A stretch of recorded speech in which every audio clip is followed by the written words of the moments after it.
Hello and good morning students, welcome back to online classes. We are going to continue with chapter number 4, which we were going through in our offline mode, and अभी हमें इसमें आगे continue करना है हमारा जो electronic distribution वाला topic था वहाँ पे, एंड इसमें जो इलेक्ट्रॉनिक डिस्ट्रीब्यूशन वाला टॉपिक है वो सारे सेक्शंस में नहीं कवर हुआ है. सो जिन सेक्शंस में कवर नहीं हुआ है उन लोगों को परेशान होने की जरूरत नहीं है. We are not going to skip this topic, we will take it in our offline mode, but आज हम लोगों को और ये जो डिस्ट्रीब्यूशन वाला टॉपिक है उससे आगे कंटिन्यू करना होगा. एंड जो जिन सेक्शंस में नहीं हुआ है वो भी इसको देख सकते हैं एक्चुअली, बिकॉज जो टॉपिक फॉलो करने वाला है वो इतना इलेक्ट्रॉनिक डिस्ट्रीब्यूशन से रिलेटेड नहीं है. राइट, सो सबसे पहले हमारे पास दो क्वेश्चन है इसमें, which are on page number 50. Page number 50 पे दो क्वेश्चन है. सबसे पहले तो है write the distribution of electron in carbon and sodium atom. तो सबसे पहले ओके, इलेक्ट्रॉन डिस्ट्रीब्यूशन आपको बताना है कार्बन और सोडियम एटम्स में. तो कार्बन का जो एटॉमिक नंबर होता है वो होता है 6, राइट. और तो इसको अगर हम देखें, this is nucleus, this is the first shell and this is the second shell. तो ये तो हो गया फर्स्ट शेल में हमारे पास दो इलेक्ट्रॉन हो गए और 1 2 3 एंड 4, ये 4 इलेक्ट्रॉन हमारे पास हो गए कार्बन. एंड इसमें तो इलेक्ट्रॉन डिस्ट्रीब्यूशन में ये क्या हो गया, इसमें हम 2 इलेक्ट्रॉन कर सकते हैं, तो 2 एंड आउट ऑफ 6 2 गए out of 4, so K is equal to 2 और L is equal to 4, ये हो जाएगा. Apart from this sodium atom यानी कि Na, सोडियम, अब सोडियम का एटम नंबर होता है 11, right. So nucleus first shell, second shell, first shell में 2 और फिर 1 2 3 4 5 6 7 और 8. सेकंड शेल में हम 8 कर सकते हैं. कितना होगा 8 + 2 10, एक और बच रहा है. So we are going to place the third और the last one in the third shell. तो इसमें इलेक्ट्रॉन कॉन्फिगरेशन क्या हो जाएगा, K में 2, L में 8 और M में 1. Okay, alright. तो ये 2 8 और 1 ये इसमें हम लोग दोनों कार्बन और सोडियम का इस तरीके से कर सकते हैं. So this was first question. Now next up is question number 2. Question number 2 जो है हमारे सामने वो है about remove this first. Question number 2 है कि K and L shells of an atom are full, then what would be the total number of electrons in that? अगर K shell और L shell जो है फुल हो जाते हैं तो टोटल नंबर ऑफ इलेक्ट्रॉन कितने हो जाएंगे क्या करते हैं. तो आपको पता है कि K shell में मैक्सिमम हम कर सकते हैं 2 इलेक्ट्रॉन, है ना, और L shell में मैक्सिमम 1 कर सकते हैं. तो दैट मींस अगर ये फर्स्ट शेल फुल है तो सेकंड शेल फुल है तो total number of electron will be 10. तो ये वाली चीज आप इसमें बता सकते हो कि K and L shells are full, then total number of electrons will be 10. Alright. सो ये है इसका, इन दोनों क्वेश्चंस में आपको करना पड़ेगा. नाउ नेक्स्ट जो हमारा टॉपिक है वो है वैलेंसी. और वैलेंसी वैसे हम लोग पहले भी पढ़ चुके हैं in our previous chapter, actually third chapter में. और थर्ड चैप्टर में हमने जो वैलेंसी पढ़ी थी तो उसमें हमने पढ़ा था कि valency basically are the number of electrons जो कि एक एटम या तो गेन करता है या लूज करता है टू बिकम स्टेबल, राइट. तो इस चीज के लिए वैलेंसी जो है वो उसमें अपन लोगों ने इतना इसमें देखा था. अब इस टॉपिक में इस वैलेंसी ये सिमिलर एक्चुअली सेम जो हम लोगों ने पहले पढ़ा था, उसमें कुछ चीजें ऐड हो चुकी हैं, उनको हम लोग देख रहे हैं. ओके, सबसे पहले चीज तो ये है कि एक टर्म आता है वैलेंस शेल. तो वैलेंस शेल जो टर्म है वो किसके लिए यूज करते हैं, हर एक एटम में जो लार्ज शेल होता है उस लार्ज शेल को हम वैलेंस शेल बोलते हैं. फॉर एग्जांपल जैसे हाइड्रोजन में एक ही इलेक्ट्रॉन है शेल भी एक ही है, फर्स्ट शेल जो उसमें आता है के शेल, तो यानी कि उसका वैलेंस शेल क्या हो जाएगा के। लिथियम में 3 और का एटॉमिक नंबर और उसमें 2 शेल्स आते हैं, फर्स्ट शेल होता है के में 2 इलेक्ट्रॉन बचा एक, वो आ जाता है एल शेल में, तो इसका वैलेंस शेल क्या हो गया एल हो गया। तो वैलेंस शेल मतलब लास्ट शेल जो होता है वो आपको ध्यान रखना है इन एटम्स के अंदर, उनको हम लोग वैलेंस शेल बोलते हैं।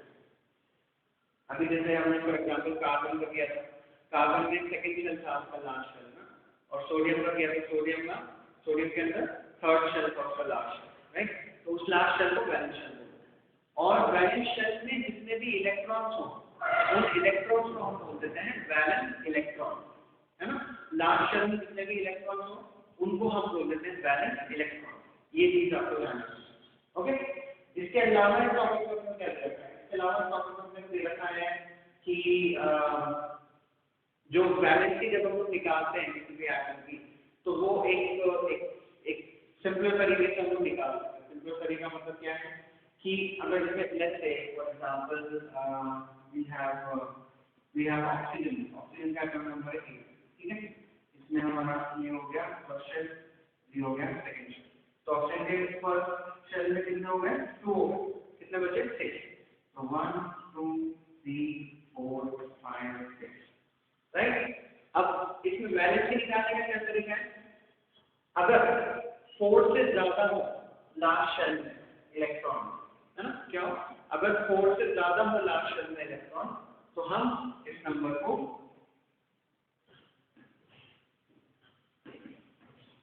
8 में से माइनस कर देते हैं। इसमें 6 है तो 8 माइनस 6 हो गया, तो कितना हो गया 2 इलेक्ट्रॉन, तो इसकी वैलेंसी क्या होगी 2, ओके। एंड एक और एग्जांपल मैं आपको देता हूं, जैसे बेरिलियम का एटॉमिक नंबर है 4, है ना। तो इसका न्यूक्लियस हो गया, ये फर्स्ट शेल हो गया, फर्स्ट शेल में 2 इलेक्ट्रॉन हो गए, ये सेकंड शेल हो गया, सेकंड शेल में भी 2 इलेक्ट्रॉन। तो इसमें तो क्या है, अगर 4 से ज्यादा हो तो 4 से ज्यादा हो तो हम 8 माइनस कर देते हैं, तो उतनी वैलेंसी हो जाएगी। और इसमें क्या है, अगर 4 या उससे कम हो इलेक्ट्रॉन, यानी कि कुल मिला के 1 2 3 या 4 इतने 4 इलेक्ट्रॉन्स हो, 1 2 3 4, जितने इलेक्ट्रॉन है अब से 4 तक उतनी वैलेंसी रहेगी। तो इसमें वैलेंसी क्या हो जाएगी, इसमें वैलेंसी हो जाएगी, ठीक है। तो ये वाली सिचुएशन आपको इसके अंदर ध्यान रखनी है कि वैलेंसी निकालने का एक शॉर्ट तरीका ये होता है कि अगर 4 से ज्यादा हो इलेक्ट्रॉन तो 8 माइनस कर देते हैं, वो वैलेंसी हो जाती है।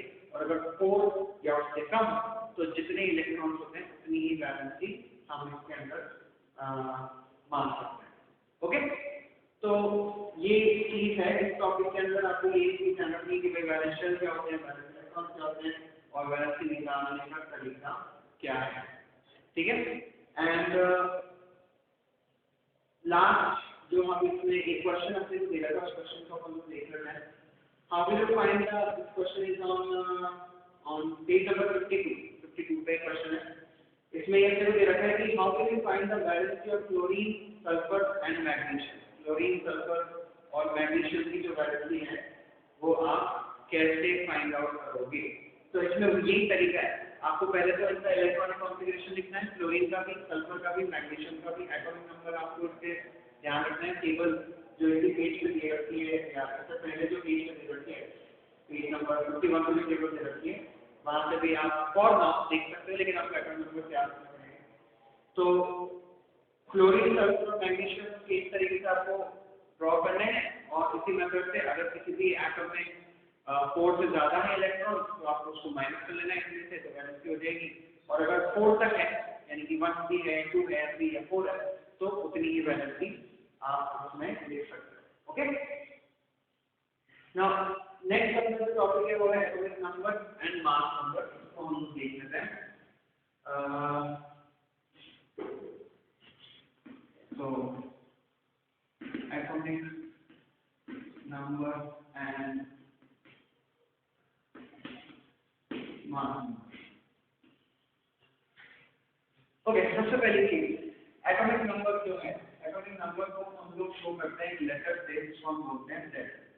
Z से अपन इसको शो करते हैं। और जो एटॉमिक नंबर होता है वो दो चीजें बताता है, आपको याद रखने के बारे में। एक तो वो बताता है नंबर ऑफ प्रोटॉन, ठीक है, नंबर ऑफ प्रोटॉन्स कितने हैं, और जितने नंबर ऑफ प्रोटॉन्स होते हैं उतने ही नंबर ऑफ इलेक्ट्रॉन्स भी होते हैं। ये आपको पता है एटम न्यूट्रल होता है क्योंकि पॉजिटिव और नेगेटिव दोनों सेम होते हैं, राइट। तो एटॉमिक नंबर क्या शो करता है, Z से अपन शो करते हैं, और जो भी ये Z की वैल्यू आएगी वो क्या बताएगी, एक तो प्रोटॉन्स बताएगी और एक इलेक्ट्रॉन्स बताएगी, दोनों सेम रहेंगे, ठीक है। एक चीज तो ये। दूसरी चीज ये है कि आप इसको एटॉमिक नंबर को डिफाइन कैसे कर सकते हो कि भाई it is defined as the number of protons present in an atom। इस तरीके से अपन इसको डिफाइन कर सकते हैं, ठीक है। एग्जांपल वाइज अगर मैं आपको बोलूं तो जैसे एग्जांपल नंबर 9, ठीक है, 9। तो 9 नंबर पे जैसे अपने पास जो एक आता है वो है फ्लोरीन। तो फ्लोरीन के साथ क्या सिचुएशन है कि अगर 9 है तो 9 का मतलब इसमें 9 प्रोटॉन होंगे और इतने ही इलेक्ट्रॉन होंगे Z के अंदर, यानी कि फ्लोरीन के अंदर 9, अगर Z 9 आ रहा है यानी कि 9 किसका है, फ्लोरीन का है, और फ्लोरीन में 9 ही प्रोटॉन है और 9 ही इलेक्ट्रॉन है, राइट। तो ये एक एग्जांपल की तरह आप इसको देख सकते हो। और दूसरी चीज है आपके पास mass number. And mass number में क्या सिचुएशन है कि मास नंबर बेसिकली सबसे पहले चीज तो आपको ध्यान रखना है कि हम ए से शो करते हैं, ए लेटर के इसको शो करते हैं मास नंबर, ठीक है। और मास नंबर जो है ये आपको दो चीज बताता है, ये किसका कॉम्बिनेशन है, मास नंबर कॉम्बिनेशन है प्रोटॉन प्लस न्यूट्रॉन, है ना। मास नंबर किसका कॉम्बिनेशन है, प्रोटॉन प्लस न्यूट्रॉन। यानी कि अगर आपको किसी भी एलिमेंट का मास नंबर दे रखा है तो उसमें आप इन दोनों का कॉम्बिनेशन मान लो। जैसे लेट्स टेक एग्जांपल लेते हैं हम लोग सोडियम का एग्जांपल लेते हैं, है ना। सोडियम का जो मास नंबर है वो होता है 23, और सोडियम का जो एटॉमिक नंबर है वो होता है 11, है ना। सोडियम का जो मास नंबर है 23 है और सोडियम का जो एटॉमिक नंबर है वो 11 है। तो अब इसमें क्या है, अगर आपके पास दोनों सिचुएशन हो, अगर आपके पास मास नंबर भी हो और एटॉमिक नंबर भी हो, तो आप तीनों जो पार्टिकल्स हैं उनके बारे में बता सकते हो, इलेक्ट्रॉन प्रोटॉन न्यूट्रॉन तीनों के बारे में बता सकते हो। कैसे भाई, अगर Z की वैल्यू यहाँ पर 11 है और मास नंबर 23 है, तो यहाँ पर क्या होता है कि 23 है मास नंबर, है ना, या एटॉमिक नंबर 11 है। 11 से क्या पता चलता है, 11 इसमें इलेक्ट्रॉन है और 11 ही प्रोटॉन है। तो ये दो के बारे में हम इससे बता सकते हैं, 11 इलेक्ट्रॉन और 11 प्रोटॉन। अब न्यूट्रॉन के बारे में क्या बताओगे, मास नंबर 23 यानी किससे बना हुआ है, प्रोटॉन और न्यूट्रॉन, है ना। अब आउट ऑफ 23 अपने को पता है प्रोटॉन तो कितने हैं, 11, राइट। तो जो बचा नंबर वो क्या हो जाएगा, न्यूट्रॉन में। तो अगर आप मास नंबर में से कुल मिला के अगर आप मास नंबर में से एटॉमिक नंबर माइनस कर दो तो आपको नंबर ऑफ न्यूट्रॉन मिल जाएंगे। और अगर एटॉमिक नंबर आपके पास है तो आपके पास प्रोटॉन और इलेक्ट्रॉन भी आ जाएंगे, ओके। तो ये इस तरीके से आपको ये चीज ध्यान रखनी है। एक और चीज इसमें है कि ये जो प्रोटॉन्स और न्यूट्रॉन्स जो हैं ये दोनों एक साथ न्यूक्लियस में प्रेजेंट होते हैं, इसलिए इन्हें एक नाम भी देते हैं हम लोग, न्यूक्लियॉन। प्रोटॉन्स और न्यूट्रॉन न्यूक्लियस के अंदर प्रेजेंट होते हैं, ये क्या बोलते हैं, न्यूक्लियॉन भी बोलते हैं, ठीक है। तो ये ओवरऑल ये चीज आपको ध्यान रखनी है रिलेटेड टू मास नंबर। और फाइनली इसमें आपको एक लास्ट चीज ध्यान रखनी है कि हम ये दोनों जो एटॉमिक नंबर है और मास नंबर है इसको हम शो करते हैं। जैसे मान लो एक एलिमेंट का सिंबल है सोडियम को लेते हैं। अब जब भी कोई एलिमेंट का सिंबल होता है उसमें मास नंबर आता है सुपरस्क्रिप्ट में, सुपरस्क्रिप्ट मतलब ऊपर की तरफ, है ना, जैसे सुपरस्क्रिप्ट। और जो एटॉमिक नंबर आता है वो आता है सबस्क्रिप्ट, ऐसा नीचे। तो यानी कि ये ओवरऑल क्या हो गया, एक एलिमेंट का सिंबल हो गया जिसमें मास नंबर आता है ऊपर की तरफ और एटॉमिक नंबर आता है नीचे की तरफ, सुपरस्क्रिप्ट सबस्क्रिप्ट, ऑलराइट। तो ये है, ये सारी चीजें हैं जो भी आपको सुधार करनी है about atomic number and mass number. Question भी है इसमें कुछ रिलेटेड और आगे का जो थोड़ा बहुत पोर्शन में इस चैप्टर का वो हम लोग करेंगे अपनी नेक्स्ट क्लास में and so you just need to go through it properly और whatever we have left in this chapter we'll do that in our next class. Till then, have a good day.